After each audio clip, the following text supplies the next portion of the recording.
I always hope that no matter how small the original problem is, it's going to grow into bigger and bigger proportions that get completely out of control. And I'll give you a concrete example.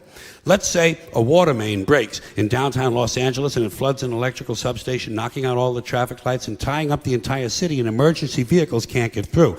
And at the same time, one of those month-long global warming heat waves comes along, but there's no air conditioning, there's no water for sanitation, so cholera, smallpox, and dysentery break out, and thousands of people start dying in the streets. But before they die, parasites eat their brains, and they go completely fucking crazy, and they storm the hospital, but the hospital can't handle all the casualties, so these people rape all the nurses and set the hospital on fire. And the flames drive them even crazier, so they start stabbing social workers and garbage men.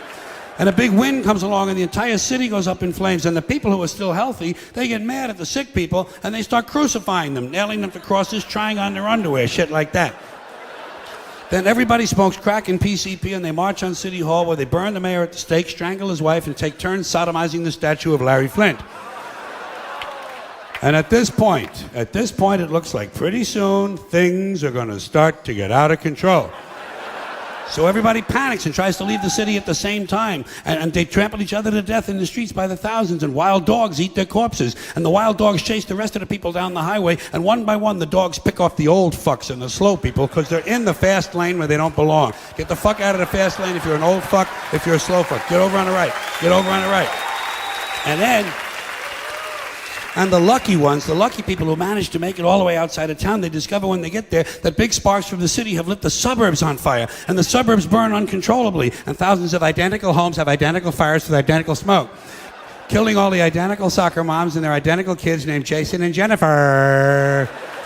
And now the fire spreads to the farmlands, and the farmlands burn intensely at 425 degrees, creating millions of baked potatoes. And as the farmlands burn, thousands of barns and farmhouses begin to explode from all the hidden methamphetamine labs.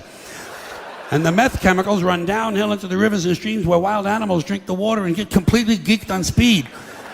So bears and wolves, amped up on crank, start roaming the countryside looking for people to eat, even though they're not really hungry. And the fire spreads to the forest, and the forests burn furiously, and hundreds of elves and trolls and fairies come running out of the woods screaming, "Bambi is dead! Bambi is dead!" And he is. Finally, that fucking little cunt, Bambi, is dead. Dead.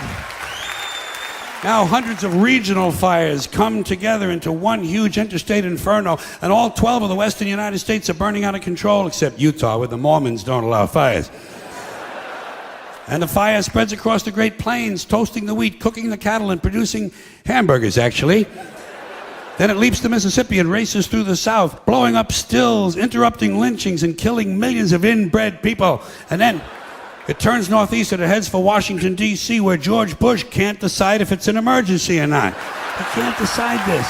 He doesn't know. It's hard. Oh, it's hard work. You know? No. Yeah. He can't decide because Dick Cheney is in prison. So instead, he takes a nap. He puts his empty, fucking brainless head down on the little pillow his mother gave him at Christmas time, and he takes a fucking nap. So the fire moves to Philadelphia, but it's a weekend, and Philadelphia's closed on the weekends. So the fire moves to New York City, and the people in New York tell the fire to go fuck itself. Go fuck yourself. Yeah. And it does. Yeah. And it does. So instead it burns down Long Island and Connecticut, killing all the rich white assholes and completely destroying their evil faggoty golf courses.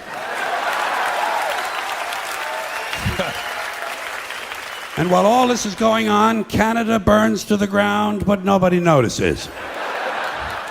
And now the entire North American continent is on fire, producing a huge thermal updraft and creating an incendiary cyclonic macro system that forms a hemispheric megastorm, breaking down the molecular structure of the atmosphere and actually changing the laws of nature. Fire and water combine, burning clouds of flaming rain fall upward, gamma rays and solar winds ignite the ionosphere, creating huge clouds of ionized plasma. Bolts of lightning 20 million miles long begin shooting out of the North Pole, and the sky fills up with green shit. And then suddenly, the entire fabric of space-time splits in two. A huge crack in the universe opens, and all the dead people from the past begin falling through. Babe Ruth, Groucho Marx, Davy Crockett, Tiny Tim, Porky Pig, Hitler, Janis Joplin, Alan Ludden, my Uncle Dave, your Uncle Dave. Everybody's Uncle Dave. An endless stream of dead Uncle Daves falling through the crack. And all the dead Uncle Daves gather around a heavenly kitchen table.